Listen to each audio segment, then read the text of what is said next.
ಒಬ್ಬ ಅಕ್ಕ ಕಂಠಪೂರ್ತಿ ಕುಡಿದು ಮಲಗಿದ್ದ ತಾಯಿಯ ಕೈಕಾಲುಗಳನ್ನು ಗಟ್ಟಿಯಾಗಿ ಹಿಡ್ಕೊಂಡ್ಲು. ನಾನು ತಾಯಿಯ ಮುಖದ ಮೇಲೆ ತಲೆದಿಂಬಿಟ್ಟು ಉಸಿರುಗಟ್ಟಿಸಿ ಕೊಂದುಬಿಟ್ಟೆ. ಈ ರೀತಿಯಾದಂಥ ಒಂದು ತಪ್ಪೊಪ್ಪಿಗೆ ಹೇಳಿಕೆಯನ್ನು ನಮ್ಮ ಸ್ಟುಡಿಯೋದಲ್ಲಿ ಕೂತ್ಕೊಂಡು ಕೊಡ್ತಾ ಇರೋರು ಅಂಥವ್ರು ಸಂಧ್ಯಾರಾಣಿ ಹೇಳೋ ಪ್ರಕಾರ 11 ವರ್ಷಗಳ ಹಿಂದೆ ನಡೆದಂಥ ಘಟನೆ ಇದು. ಆವಾಗ ಇವರು ಕೇವಲ 15 ವರ್ಷ ವಯಸ್ಸಿನವರಾಗಿದ್ದರು, 9ನೇ ತರಗತಿಯಲ್ಲಿ ಓದ್ತಾ ಇದ್ದರು. ಅಕ್ಕ ಹೇಳಿದ ಒಂದೇ ಒಂದು ಮಾತಿನಿಂದಾಗಿ ನಾನು ಕೊಲೆ ಮಾಡಿಬಿಟ್ಟೆ, ನನಗೆ ತಪ್ಪಿತಸ್ಥೆ ಅನ್ನುವಂಥ ಭಾವನೆ ಆ ಸಂದರ್ಭದಲ್ಲಿ ಇರಲಿಲ್ಲ, ಜೊತೆಗೆ ಕಾನೂನಿನ ಭಯ ಕೂಡ ಇರಲಿಲ್ಲ ಅನ್ನುವಂಥ ಮಾತನ್ನು. ಕೊಲೆ ಏನೋ ಆಗೋಯ್ತು, ನಂತರ ಅದು ಕೊಲೆ ಅಲ್ಲ, ನೈಸರ್ಗಿಕ ಸಾವು ಅಂತ ಸಮಾಜವನ್ನು ನಂಬಿಸೋದು ಮತ್ತು ಯಾರಿಗೂ ಸಂಶಯಗಳ ಬರದ ರೀತಿಯಾಗಿ ಅಂತ್ಯ ಸಂಸ್ಕಾರವನ್ನು ಮಾಡಿ ಮುಗಿಸೋದು.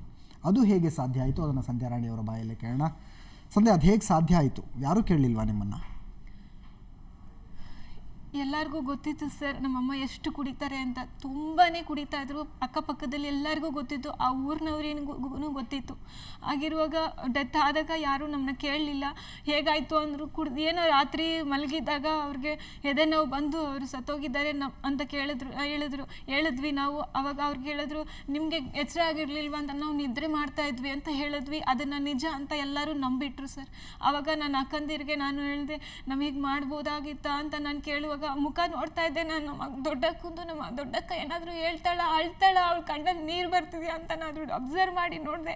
ಅವಳಿಗೆ ಒಂಚೂರು ದುಃಖನೇ ಇರಲಿಲ್ಲ ಸರ್, ನೋವು ಅನ್ನೋದೇ ಇರಲಿಲ್ಲ ಅವಳಿಗೆ. ಎರಡನೇ ಅಕ್ಕನಿಗೂ ಅಷ್ಟೇ ಕಾಮನ್ ಆಗಿ ಕೂಲಾಗಿದ್ರು ಇಬ್ರು.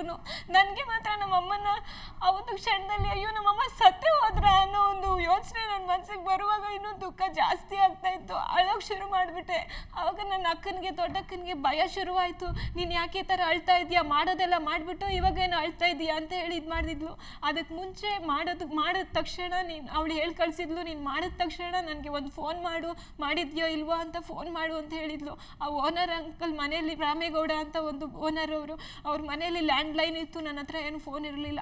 ಅವ್ರ ಮನೇಲಿ ಹೋಗ್ಬಿಟ್ಟು 11:30 10:00 ರಾತ್ರಿನೋ ಏನೋ ಆ ಟೈಮ್ನಲ್ಲಿ ನಾನು ಅವ್ರಿಗೆ ಫೋನ್ ಮಾಡಿದಾಗ ನನ್ನ ಅಕ್ಕ ರಿಸೀವ್ ಮಾಡಿದಾಗ ನೀನು ಹೇಳ್ದಂಗೆ ನಾನು ಮಾಡಿಬಿಟ್ಟೆ ಕಣೆ ಅಂತ ಹೇಳ್ದೆ. ನಾನು ಏನು ಮಾಡಿದೆ ಅಂತ ಹೇಳಿದ್ರು. ನೀನು ಹೇಳಿದ ಥರನೇ ಮಾಡಿದೆ ನಾನು ಅಂತ ಹೇಳಿದ್ಲು. ಹೌದಾ ಸರಿ, ನಾನು ಬೆಳಿಗ್ಗೆ ಬರ್ತೀನಿ ಅಂತ ಹೇಳಿ ಫೋನ್ ಇಟ್ಲು. ಆ ಥರ ಮಾತಾಡುವಾಗ ನನ್ನ ದೊಡ್ಡಕ್ಕನ ಗಂಡ ಭಾವ ಕುಮಾರನ್ ಅವರು ಪಕ್ಕದಲ್ಲಿ ಇದ್ರಂತೆ. ಅವರು ಆ ಫೋನಲ್ಲಿ ಕೇಳಿಸ್ಕೊಂಡು ನನ್ನ ಅಕ್ಕನ ಕೇಳಿದ್ರಂತೆ, ಏನು ಹೇಳ್ತಾ ಇದ್ದಾಳೆ ಅವಳು ಅಂತ.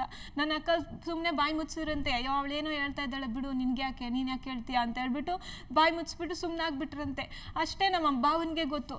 ಆಮೇಲೆ ನನ್ನ ಭಾವನ ಕರ್ಕೊಂಡು ಇವಳು ಬಂದ್ಲು, HD ಕೋಟೆಗೆ ಬಂದಾದ್ಮೇಲೆ ನಮ್ಮ ಸ್ವಂತದವ್ರಿಗೆಲ್ಲ ಫೋನ್ ಮಾಡಿ ಹೇಳಿದ್ಲಂತೆ ಇವಳೇನೆ. ನನಗೆ ಗೊತ್ತಿಲ್ಲ, ಇವಳೇ ಎಲ್ಲರಿಗೂ ಹೇಳ್ಕೊಂಡು ಬಂದಿದ್ದಾಳೆ ನಮ್ಮಮ್ಮ ಸತ್ತೋದ್ರು ಬನ್ನಿ ಅಂತ.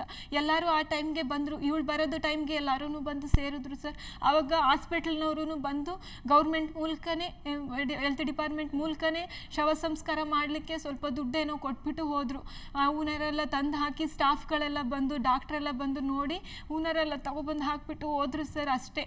ಅದಾದಮೇಲೆ ನಮ್ಮ ಅಕ್ಕ ನಮ್ಮ ಸ್ವಂತದವ್ರನ್ನೆಲ್ಲ ಕರ್ಕೊಂಡು ಶವನ ಎಲ್ಲ ತೊಳೆದು ಮಾಡಿ ನಮ್ಮ ಭಾವನ ಕೈಲಿ ತೊಳಸಿ ಆಮೇಲೆ ಇದು ಮಾಡಿದ್ರು, ಸುಟ್ಟಾಕ್ಬಿಟ್ರು ಸರ್. ಅದೇ ಊರಿನಲ್ಲಿ HD ಕೋಟೆಯಲ್ಲಿ. ನೀವಿನ್ನೂ ಕ್ರಿಶ್ಚಿಯಾನಿಟಿ ಕನ್ವರ್ಟ್ ಆಗಿರಲಿಲ್ಲ? ಯಾವ ಕಾಸ್ಟ್ ನಿಮ್ಮದು ಬೇಸಿಕಲಿ ಸರ್? ಯಾವ ಕಾಸ್ಟ್ ಯಾವ್ದು ನಿಮ್ಮದು? ಯಾವ ಜಾತಿ? SC sir. SC. ನಿಮ್ಮ ಜಾತಿಯಲ್ಲಿ ಹೆಣ ಸುಡೋ ಪದ್ಧತಿ ಇತ್ತಾ, ಹೂಳೋ ಪದ್ಧತಿ ಇತ್ತಾ? ನನಗೆ ಅದ್ರ ಬಗ್ಗೆ, ಸಂಸ್ಕೃತಿ ಬಗ್ಗೆ, ನಾನು ಹಿಂದೂ ಸಂಸ್ಕೃತಿ ಬಗ್ಗೆ ನನಗೆ ಸ್ವಲ್ಪನೂ ಗೊತ್ತಿಲ್ಲ. ಯಾಕೆಂದರೆ ನಾನು ಹುಟ್ಟಿದಾಗಲಿ ನಾನು ಚಿಕ್ಕದ್ರಿಂದ ಓದಿದ್ದೆಲ್ಲ ನನಗೆ ಕ್ರಿಶ್ಚಿಯಾನಿಟಿಯಲ್ಲೇ, ಸ್ಕೂಲ್ನಲ್ಲಿನೇ ಓದಿದ್ದು ನನಗೆ. ಹಾಗಾಗಿ ನನಗೆ ಜಾಸ್ತಿ ಇಂಟ್ರೆಸ್ಟ್ ಕೂಡ ಇರಲಿಲ್ಲ. ನಿಮ್ಮ ಜಾತಿಯಲ್ಲಿ ಹೆಣಗಳನ್ನು ಸುಡ್ತಾರಾ, ಹೂಳ್ತಾರ ಅದು ಗೊತ್ತಿರಲಿಲ್ಲ? ನಿಜವಾಗ್ಲೂ ಗೊತ್ತಿಲ್ಲ ಸರ್ ನನಗೆ, ಜೀಸಸ್ ಸಾಕ್ಷಿಯಾಗಿ ಗೊತ್ತಿಲ್ಲ. ಅದು ಹೆಣವನ್ನು ಸುಡುವ ನಿರ್ಧಾರ ಯಾರ್ದು? ನಮ್ಮ ಅಕ್ಕಂದು ಸರ್. ಅವಳೇ ಹೇಳಿದ್ದು, ಹೆಣನ ಊತಾಕಿದ್ರೆ ಡೌಟ್ ಬರುತ್ತೆ ಅಂತ ಹೇಳಿ ಅವಳು ಪ್ಲಾನ್ ಮಾಡಿಕೊಂಡು ಸುಟ್ಟಾಕಿದ್ದು ಸರ್. ಅದ್ರ ಬಗ್ಗೆನೂ ಯಾರು ಏನು ಮಾತಾಡ? ಎಲ್ಲರೂ ಕೇಳಿದ್ರು, ಯಾಕೆ ಸುಡ್ತೀರಾ, ಬೇಡ ಹಿಂಗೆ ಊತಾಕ್ಬಿಡೋಣ ಅಂತ ಹೇಳಿ ಊರಿಗೆ ತಗೊಂಡೋಗ್ಬಿಟ್ಟು ನಮ್ಮ ಇದರಲ್ಲಿ ಹೊಲದಲ್ಲಿ ನಾವು ಜಮೀನು ಇರುವ ಸ್ಥಳದಲ್ಲಿ ಉಣೋಣ ಅಂತೇಳಿ ನಮ್ಮ ಚಿಕ್ಕಮ್ಮ ಹೇಳಿದ್ರು. ಆವಾಗ ನಮ್ಮ ಅಕ್ಕ ಹೇಳಿದ್ಲು, ಇಲ್ಲ ಬೇಡ, ಏನಕ್ಕೆ, ಸುಮ್ಮನೆ ದುಡ್ಡಿಲ್ಲ ಏನಿಲ್ಲ, ನಮ್ಮ ಕೈಯಲ್ಲಿ ಕಾಸುಗಳಿಲ್ಲ, ಅಂಥದ್ರಲ್ಲಿ ನಾವು ಇಲ್ಲಿಂದ ಅಲ್ಲಿವರೆಗೆ ವ್ಯಾನ್ ಎಲ್ಲ ಮಾಡ್ಕೊಂಡು ಹೋಗೋದು ಕಷ್ಟ ಆಗುತ್ತೆ, ಬೇಡ ಇಲ್ಲೇ ಸುಟ್ಟಾಕ್ಬಿಡೋಣ ಸಾಕು, ನಮಗೆ ಊರಿಗೆ ತೊಗೊಂಡೋಗೋ ಅವಶ್ಯಕತೆ ಇಲ್ಲ ಅಂತ ನಮ್ಮ ಅಕ್ಕ ಬಲವಂತವಾಗಿ ಫೋರ್ಸ್ ಮಾಡಿದ್ಲು. ಆವಾಗ ಅದೇ ಥರ ನಮ್ಮ ಅಕ್ಕ ಹೇಳ್ದಂಗೆ ಸುಟ್ಟಾಕಿದ್ರು ಸರ್. ಸೊ ಹೂಳುವ ಪದ್ಧತಿ ಇದ್ದರೂ ಹೆಣವನ್ನು ಸುಟ್ಟರು ನಿಮ್ಮ ಅಕ್ಕ ಹೇಳಿದ ಮಾತಿನ ಪ್ರಕಾರ. ನನ್ನ ಎದುರಿಗೆ ಯಾರೇ ಕೊಲೆ ಮಾಡಿದ್ದೀನಿ ಅಂತ ಬಂದು ನಿಂತ್ಕೊಂಡ್ರು ಸಾಮಾನ್ಯವಾಗಿ ನಾನು ಕೇಳುವಂಥ ಪ್ರಶ್ನೆ, ಕೊಲೆ ಮಾಡಿದ ಮಾಡಿದ ನಂತರದ ಮನಸ್ಥಿತಿ ಹೇಗಿತ್ತು ಅಂತ. ನೀವು ಹೇಳಿದ್ರೆ ನಿಮ್ಗೇನು ದುಃಖ ಆಗಲಿಲ್ಲ. ದುಃಖ ಆಯಿತು ಸರ್ ನನಗೆ. ದುಃಖ ಆಯಿತು. ನಿಮ್ಮ ಅಮ್ಮನಿಗೆ ಬಿಡುಗಡೆ ಮಾಡದೆ ಅನ್ನುವಂಥ ಸಮಾಧಾನವೂ ಇತ್ತು, ಈ ಕಷ್ಟದಿಂದ ಬಿಡುಗಡೆ ಮಾಡದೆ ಅನ್ನುವಂಥದ್ದು. ಮಾಡೋಕ್ಕೆ ಮುಂಚೆ ನನಗೆ ಆ ಥರ ಒಂದು ಆಲೋಚನೆ ಬರ್ತಾ ಇತ್ತು ಮನಸ್ಸಿಗೆ. ನಮ್ಮಮ್ಮ ಸತ್ತರೆ ಇವ್ರುಗಳ ಮಧ್ಯದಿಂದ ಅವ್ರ ಹಿಂಸೆ ತಪ್ಪುತ್ತೆ, ಅವ್ರ ಹಿಂಸೆ ಅನುಭವಿಸೋದು ತಪ್ಪುತ್ತೆ ಅಂತ ಮಾಡೋದಕ್ಕೆ ಮುಂಚೆ ನನಗೆ ಆ ಥರ ಒಂದು ಆಲೋಚನೆ ಇತ್ತು. ಆದರೆ ಮಾಡಾದ್ಮೇಲೆ ನಾನು ಆ ಥರ ಆಲೋಚನೆ ಮಾಡಲಿಲ್ಲ, ಒಂದು ಸಮಾಧಾನ ನನಗೆ ಸಿಕ್ಕಲಿಲ್ಲ. ಇನ್ನೂ ದುಃಖ ಹೆಚ್ಚಾಯಿತು. ನಾನು ಏನೋ ಒಳ್ಳೇದು ಮಾಡೋಕ್ಕೋಗಿ ಇನ್ನೂ ನಾನು ಏನೋ ದೊಡ್ಡ ತಪ್ಪನ್ನ ಮಾಡಿಬಿಟ್ಟಿದ್ದೀನಿ ಅನ್ನೋ ಅಂತ ದುಃಖ ಆಗ್ತಾ ಇತ್ತು. ಫಾದರ್ ನಾದನ್ ಅವ್ರಿಗೆ ಕೇಳೋಕ್ಕೆ ಇಷ್ಟಪಡ್ತೀನಿ. ಫಾದರ್ ನಾದನ್ ಟೋಟಲ್ ಆಗಿ ಸಂಧ್ಯಾರಾಣಿ ಹೇಳಿದ್ದನ್ನು ಒಟ್ಟಾರೆಯಾಗಿ ಕೇಳಿಸ್ಕೊಂಡ್ರಿ ತಾವು. ಇದನ್ನು ಒಂದು ಕ್ರಿಶ್ಚಿಯಾನಿಟಿ ಫ್ರೇಮ್ನಲ್ಲಿ ಕನ್ಫೆಷನ್ ಅಂತ ಕರಿಬಹುದಾ? ಅಲ್ಲ, ಕನ್ಫೆಷನ್ ಅಂತ ಹೇಳಬೇಕಾದ್ರೆ ಸಂಸ್ಕಾರ ಮುಖಾಂತರ ಹೇಳುವ ಕನ್ಫೆಷನ್ ಬೇರೆ, ಒಬ್ಬರು ಇನ್ನೊಬ್ಬರ ಹತ್ರ ಹೇಳುವ ಒಂದು ಶೇರಿಂಗ್ ಬೇರೆ. ಓಕೆ. ಸಂಸ್ಕಾರದ ಪಾಪ ಸಂಗೀತನ ಎಂದು ಹೇಳಬೇಕಾದ್ರೆ ಅದು ಒಂದು ಪುನೀತವಾದ ಕಾರ್ಯಕ್ರಮ. ಅದು ಆದ್ದರಿಂದ ಅದು ಬಹಳ ರಹಸ್ಯವಾಗಿ ಕಾಪಾಡಲ್ಪಡುವ ಒಂದು ವಿಶೇಷ. ಓಕೆ. ಅಂದರೆ ಇಷ್ಟು ಬಹಿರಂಗವಾಗಿ ಹೇಳಿಕೊಳ್ಳುವಂಥದ್ದು ತಪ್ಪೊಪ್ಪಿಗೆ ಆಗೋದಿಲ್ಲ ನಾವು ಸಂಸ್ಕಾರದ ಕನ್ಫೆಷನ್ ಅಂತ ಹೇಳಕ್ಕಿಲ್ಲ. Okay okay okay. ಅದು ಬಹಳ ಮುಖ್ಯವಾದುದು, ಪುನೀತವಾದುದು. ಅದು ಒಂದು ಗುರುಗಳು ಯಾಚಕಾಭಿಷೇಕ ಪಡೆಯುವ ಸಮಯದಲ್ಲಿ ವಾಗ್ದಾನ ಮಾಡಿ ಸಾಯುವವರೆಗೂ ಅದು ಎಂತಹ ಪಾಪವಾಗಿರಲಿ, ಎಂತಹ ಒಂದು ಘಟನೆಯಾಗಿರಲಿ, ಒಂದು ವ್ಯಕ್ತಿ ತಮಗೆ ಹೇಳಬೇಕಾದ ಒಂದು ವಿಷಯ ಯಾವುದಾದ್ರೂ ಕೂಡ ಅದು ಇಂಡಿವಿಜುವಲ್ ಆಗಿಯೂ ಬಹಿರಂಗವಾಗಿಯೂ ಪಬ್ಲಿಕ್ ಆಗಿಯೂ ಹೇಳುವುದಕ್ಕೆ ಸಾಧ್ಯವೇ ಇಲ್ಲ. ಓಕೆ. ನೀವು ತಪ್ಪೊಪ್ಪಿಗೆ ಹೇಳಿಕೊಂಡ ನಂತರ ಅದಕ್ಕೆ ಪಶ್ಚಾತ್ತಾಪ ಏನು ಅನ್ನೋದನ್ನು ಹೇಳ್ತೀವಿ ಅನ್ನುವಂಥ ಮಾತನ್ನು ಒಂದೆರಡು ಉದಾಹರಣೆಗಳನ್ನು ಕೊಡಬಹುದಾ? ಯಾವ ತಪ್ಪಿಗೆ ಯಾವ ರೀತಿಯಾದಂಥ ಪಶ್ಚಾತ್ತಾಪಗಳನ್ನು ಹೇಳ್ತೀವಿ? ಅದು ಯಾವುದು ಪಾಪದ ಮೇಲೆ ಹಡಗಿರುತ್ತದೆ. ಓಕೆ. ಚಿಕ್ಕದಾಗಿದ್ದರೆ ದೊಡ್ಡದಾಗಿದ್ದರೆ ಅದನ್ನು ಅಳವಡಿಸಿ ಆಮೇಲೆ ಯೋಚನೆ ಮಾಡಿ ಗುರುಗಳು ಅದರ ಮೇಲೆ ಧ್ಯಾನ ಮಾಡಿ ಪ್ರಾರ್ಥನೆ ಮಾಡಿ ಒಂದು ಚಿಕ್ಕ ಚಿಕ್ಕ ಕಾರ್ಯಕ್ರಮಗಳ ಮುಖಾಂತರ ಒಂದು ಸಹಾಯ ಮಾಡೋದು, ಅಥವಾ ಪ್ರಾರ್ಥನೆ ಮಾಡುವುದು, ಒಳ್ಳೆಯ ಮನ ಪರಿವರ್ತನೆ ಮಾಡಬಹುದು, ಅಥವಾ ಬೈಬಲ್ ರೀಡಿಂಗ್ ಮಾಡಬಹುದು. ಅಂತಹ ವಿಷಯಗಳಲ್ಲಿ ನಾವು ವಿಮೋಚನೆಗಳನ್ನು ಪಡೆದು ಪರಿಹಾರ ಮಾಡಿಕೊಳ್ಬೋದು. ಅಲ್ಲ, ಇದು ನನಗೆ ಅರ್ಥ ಆಗುತ್ತೆ ಫಾದರ್. ಅದನ್ನು ಅನ್ಇಮ್ಯಾಜಿನೇಬಲ್ ಸಿಚುವೇಶನ್, ಯಾರೋ ಕನ್ಫೆಷನ್ ಬಾಕ್ಸ್ನಲ್ಲಿ ಕೂತ್ಕೊಂಡು ನಾನೊಂದು ಕೊಲೆ ಮಾಡಿದ್ದೀನಿ ಅಂತ ಹೇಳ್ಬಿಡೋದು ಬಹುಶಃ ಊಹೆಗೂ ನಿಲುಕಲಾರದಂಥದ್ದು. ಒಂದು ವೇಳೆ ಅದು ಸತ್ಯ ಆಗಿ ಇದೊಂದು ಬಹಿರಂಗ ಕನ್ಫೆಷನ್ ಆಗಿಲ್ಲದೆ ಹೋದರೆ, ಆ ರೀತಿಯಾಗಿ ಕೊಲೆ ಮಾಡಿದ್ದೀನಿ ಅಂತ ಹೇಳುವಂಥ ವ್ಯಕ್ತಿಗೆ ನೀವು ಯಾವ ರೀತಿಯಾದಂಥ ಪಶ್ಚಾತ್ತಾಪನ ಹೇಳ್ತೀರಿ? ಅಲ್ಲ, ನೀವೇ ಹೇಳಿದ್ರೆ ಈಗ ಬಹಿರಂಗವಾದ ವಿಷಯಗಳಾಗಿ ಇಲ್ಲದೆ ಹೋದರೆ ಈಗ ಈ ಹುಡುಗಿ ನಮ್ಮಲ್ಲಿ ಬಂದಿಲ್ಲ ಅಂತ ಇಟ್ಕೊಳ್ಳಿ, ಸುವರ್ಣ ನ್ಯೂಸ್ ಸ್ಟುಡಿಯೋಗೆ ಬಂದಿಲ್ಲ, ಓಪನ್ ಆಗಿ ಕಾರ್ಯಕ್ರಮದಲ್ಲಿ ಕನ್ಫೆಷನ್ ಮಾಡ್ಕೊಂಡಿಲ್ಲ, ನೇರವಾಗಿ ನಿಮ್ಮ ಚರ್ಚಿಗೆ ಬಂದಿದ್ದಾರೆ, ನಿಮ್ಮ ಕನ್ಫೆಷನ್ ಬಾಕ್ಸ್ನಲ್ಲಿ ಕೂತ್ಕೊಂಡು ನಾನು 11 ವರ್ಷದಿಂದ ನನ್ನ ತಾಯಿಯ ಕೊಲೆ ಮಾಡಿದ್ದೆ ಅಂತ ಹೇಳಿದ್ರು ಅಂತ ಇಟ್ಕೊಳ್ಳಿ. ಇವ್ರಿಗೆ ಯಾವ ರೀತಿಯಾದಂಥ ಪಶ್ಚಾತ್ತಾಪವನ್ನು ತಾವು ಹೇಳ್ತೀರಿ? ಈಗ ಅದು ಕನ್ಫೆಷನಲ್ಲಿ ಬಂದರೆ ಆ ಥರ ಹೇಳಬಹುದು. ಓಕೆ. ಈಗ ಇಂತಹ ಒಂದು ವಿಷಯಗಳಲ್ಲಿ ಬಹಿರಂಗವಾಗಿ ಮೀಡಿಯಾದಲ್ಲಿ ಹೇಳಬೇಕಾದ್ರೆ ಅದು ನಾನು ಕೊಡುವ ಒಂದು ಇನ್ನೊಂದು ರೀತಿಯಲ್ಲಿ ಅದು ಅರ್ಥವಾಗಿಬಿಡುತ್ತೆ. Okay, fine sir. ಈಗ ಇಡೀ ಕಥೆಯ ಬಗ್ಗೆ ಒಂದು ಸ್ಪಷ್ಟ ಚಿತ್ರಣ ಬಂದಿರಬಹುದು ಡಾಕ್ಟರ್ ಶ್ರೀಧರ್ ಅವ್ರಿಗೆ. ಏನು ಅನ್ನಿಸ್ತಾ ಇದೆ ಸರ್ ಇದನ್ನೆಲ್ಲ ನೋಡಿದ್ರೆ? ಇಲ್ಲ, ಒಂದು ಇಲ್ಲಿ ಅಪರಾಧ ನಡೆದಿದೆ ಅಂತ ಅಪರಾಧಿಯೇ ಹೇಳ್ತಾ ಇದ್ದಾರೆ. ಅಪರಾಧ ನಡೆದಿದೆ ಅಂತ ಅಪರಾಧಿ ಹೇಳ್ತಾ ಇದ್ದಾರೆ, ಆದರೆ ಅದಕ್ಕೆ ಬೇರೆ ರೀತಿಯಾದಂಥ ಸಾಕ್ಷ್ಯಗಳಿಲ್ಲ. ಇರುವಂಥ ಒಂದೇ ಒಂದು ಖಚಿತವಾಗಿ ಹೇಳಬಹುದಂದರೆ 2000 ಇಸ್ವಿ ನವೆಂಬರ್ 24ನೇ ತಾರೀಕು ಇವರ ತಾಯಿ ತೀರೋಗಿದ್ದಾರೆ. ಅದನ್ನು ಅಫಿಷಿಯಲಿ ಪ್ರೂವ್ ಮಾಡಬಹುದಾದಂಥ ಸತ್ಯ. ಆದರೆ ಎಲ್ಲ ಡಾಕ್ಯುಮೆಂಟ್ಗಳ ಪ್ರಕಾರ ಅದೊಂದು ನೈಸರ್ಗಿಕ ಸಾವು, ಅತಿಯಾದ ಕುಡಿತಕ್ಕೊಳಗಾದಂಥ ಅವರು ಅನಾರೋಗ್ಯಕ್ಕೀಡಾಗಿದ್ದರು ಮತ್ತು ಆ ಕಾರಣದಿಂದಾಗಿ ಸತ್ತೋದ್ರು.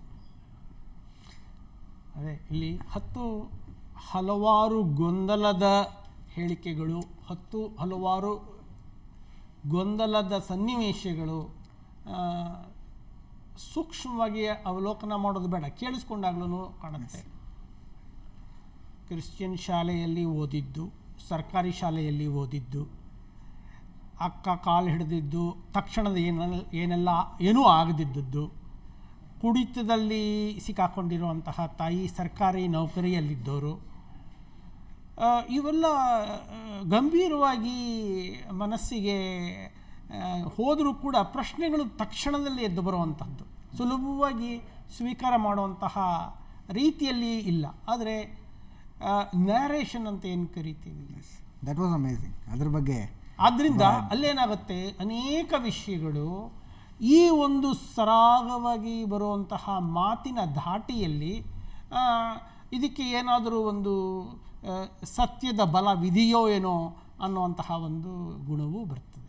ಅಲ್ಲ, ಒಂದು ಸತ್ಯದ ಬಲ, ಇನ್ನೊಂದು ಸಾವಿರಾರು ಸಲ ಮನಸ್ಸಿನಲ್ಲಿ ಮನನ ಮಾಡಿಕೊಂಡಂಥ ಸಂದರ್ಭದಲ್ಲಿ ಆಗುವಂಥದ್ದು. ಯಾಕಂದರೆ ನಾನು ಇತ್ತೀಚೆಗೆ ಒಬ್ಬ ಪೊಲೀಸ್ ಅಧಿಕಾರಿಯ ಜೊತೆ ಮಾತಾಡ್ತಿರುವಾಗ ಒಬ್ಬ ನೋಟೆಡ್ ಟೆರರಿಸ್ಟ್ನನ್ನು ಒಂದು ಟೆಸ್ಟ್ಗೆ, ಲೈ ಡಿಟೆಕ್ಟರ್ ಟೆಸ್ಟ್ಗೆ ಕರೆದುಕೊಂಡು ಹೋದಂಥ ಸಂದರ್ಭದಲ್ಲಿ ಆ ಇಡೀ ವಿಜ್ಞಾನವನ್ನು ಆ ಮನುಷ್ಯ ಫೂಲ್ ಮಾಡಬಲ್ಲ ಅನ್ನುವಂಥದ್ದು, ಆ ರೀತಿಯಾಗಿ ಮನನ ಮಾಡಿಕೊಳ್ಳುವಂಥದ್ದು ನಡೆದಿರೋದಿದೆ ಅಂತ ನಾನು ಹೇಳ್ತೀನಿ. ಮತ್ತು ಲೈ ಡಿಟೆಕ್ಟರ್ ಟೆಸ್ಟ್ ಕೂಡ ಅದನ್ನು ಕಂಡುಹಿಡಿಯೋದಕ್ಕಾಗೋದಿಲ್ಲ ಅನ್ನುವಂಥದ್ದು.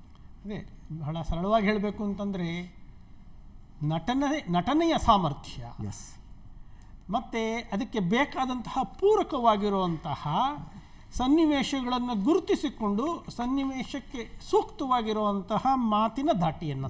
ಎಸ್, ತುಂಬ ಸರಿಯಾಗಿ ಹೇಳಿದ್ರಿ. ಈಗ ಡಾಕ್ಟರ್ ಶ್ರೀಧರ್ ಅವರನ್ನು ಎದುರುಗಿಟ್ಕೊಂಡು ನಾವು ಮಾತಾಡೋದಾದರೆ ಸಂಧ್ಯಾ ರಾಣಿ ಹೇಳಿದ್ರಲ್ಲಿ ಸತ್ಯ ಎಷ್ಟು ಸುಳ್ಳು ಎಷ್ಟು ಅನ್ನೋದರ ವಿಶ್ಲೇಷಣೆಯನ್ನು ಕೂಡ ಮಾಡಬೇಕಾಗತ್ತೆ ಅನ್ನುವಂಥದ್ದು. ಒಂದು ಸಲ ಸಂಧ್ಯಾ ರಾಣಿ ಅವರು ಹೇಳಿದ್ದನ್ನು ಒಟ್ಟಾರೆಯಾಗಿ ಕೇಳಿಸ್ಕೊಂಡ್ರೆ ಅವರ ಮಾತಿನ ಓಘ ಇರಬಹುದು, ನಡೆದಂಥ ಘಟನೆಗಳಿರಬಹುದು, ಅವರು ಕೊಡುವಂಥ ಹೇರ್ ಸ್ಪ್ಲಿಟ್ ಡಿಟೇಲ್ಗಳಿರಬಹುದು, ಅದೆಲ್ಲವನ್ನೂ ನೋಡ್ತಾ ಇದ್ದರೆ ಖಂಡಿತವಾಗಿಯೂ ಈ ಹೆಣ್ಣುಮಗಳು ಸುಳ್ಳು ಹೇಳ್ತಿಲ್ಲ, ನಿಜಕ್ಕೂ ಇವರು 11 ವರ್ಷದ ಹಿಂದೆ ತಮ್ಮ ತಾಯಿಯನ್ನು ಕೊಂದಿದ್ದಾರೆ ಅಂತಲೇ ಅನಿಸುತ್ತೆ. ಆದರೆ ಈ ರೀತಿಯಾದಂಥ ಹಲವು ಪ್ರಕರಣಗಳನ್ನು ನೋಡಿರುವಂಥ ಡಾಕ್ಟರ್ ಶ್ರೀಧರ್ ಅವರ ಹತ್ರ ಮಾತಾಡೋಣ. ಸುಳ್ಳು ಹೇಳೋದಕ್ಕೂ ಸಾಧ್ಯನಾ ಇಂಥ ವಿಷಯಗಳಲ್ಲಿ ಅಂತ. ಅದಕ್ಕಿಂತ ಮುಂಚೆ ಒಂದು ಸಣ್ಣ ಬ್ರೇಕ್.